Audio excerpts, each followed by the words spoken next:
of numbers follow arithmetic progression only if the difference between consecutive numbers is constant, which we call as common difference. And this common difference may be positive or negative. That means there will always be a number at the start, and when we keep on adding common difference, we get the next number of the sequence. So we can say that the first term and the common difference are the main pillars of any kind of arithmetic progression. And here we must note that if the sequence is increasing, the common difference is positive. And if the sequence is decreasing, common difference is negative. And previously we have also learned two basic tools. One is for obtaining any term of the sequence, and other one is for calculating summation of all the terms of the sequence. And in this session we will focus on first formula only.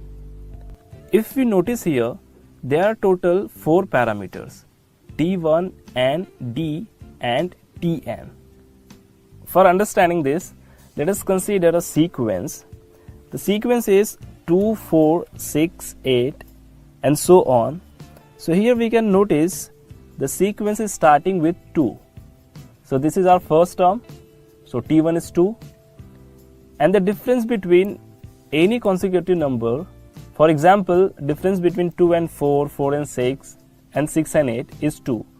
So the common difference D is 2.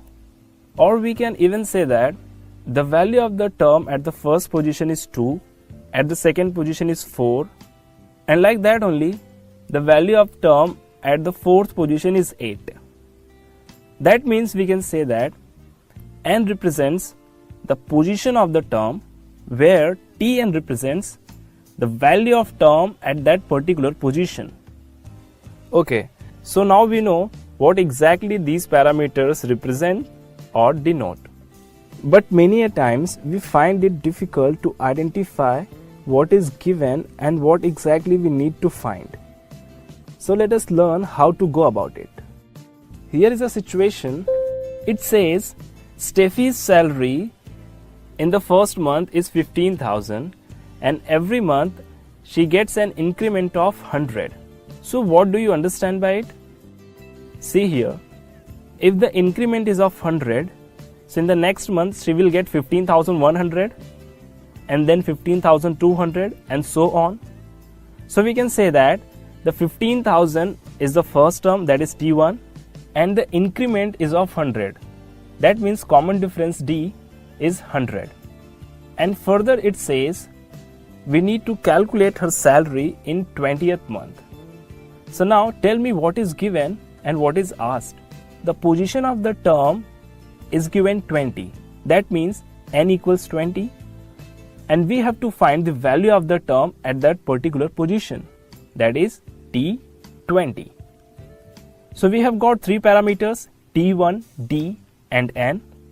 Now we can easily find out the fourth parameter, that is Tn. And it comes out to be 16,900. So her salary in 20th month will be 16,900. So if we understand the situation, we can solve any kind of arithmetic progression very easily. Now let me twist the question a little bit. So you tell me in which month her salary will be 18,600. So can you guess what is given and what is asked? See, T1 and D will remain same, but this time value of the term is given, that is Tn equals 18,600, and the position of that term is asked. So we have to find N. Alright, so by substituting values we will get N equals 37. That means she will get 18,600 in 37th month. So now we have understood what is N and Tn in any given situations. So let us move to next situation. Here it says third term of an arithmetic progression is 22.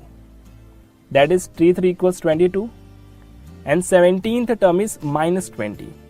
And we have to find 7th term, that means T7.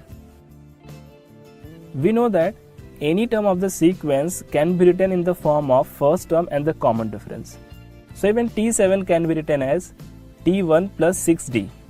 That means if we have to find the value of T7, we should know T1 and D.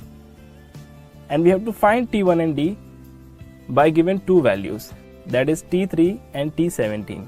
So what will we do? We will write T3 and T17 in the form of T1 and D only. So we will get two equations in two variables. And we all know how to solve these simultaneous equations. So after solving it, we will get value of D equals minus 3. And if we put D in any of the equation, we will get value of T1, that is equal to 28. That means we have got our two main pillars, T1 and D. Now by substituting the value of T1 and D, we will get T7 equals 10. So friends, what do we learn by the solution of this question? We learn that if any two terms of an arithmetic progressions are given, then not only we can find first term T1 and the common difference D, but also we can find any term of that particular arithmetic progression. Okay, so now suppose if I ask you to find Tn instead of T7, what will you do? See, previously it was T7. That means instead of n, we had to put 7. So wherever there was n, we put 7 over there. But now it is asking us to find Tn only. So T1 and D will remain same and we'll write n as it is. So by putting all the values in the formula, we will get Tn equals 31 minus 3n, which is a general expression in the form of n.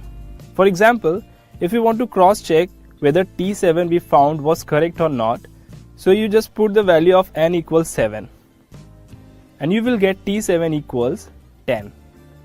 Similarly, you can put different values for n and you will get different terms of the sequence.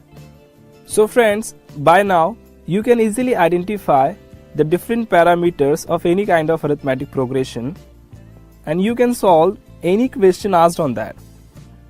Okay, so next time we will try to solve some questions based on second formula.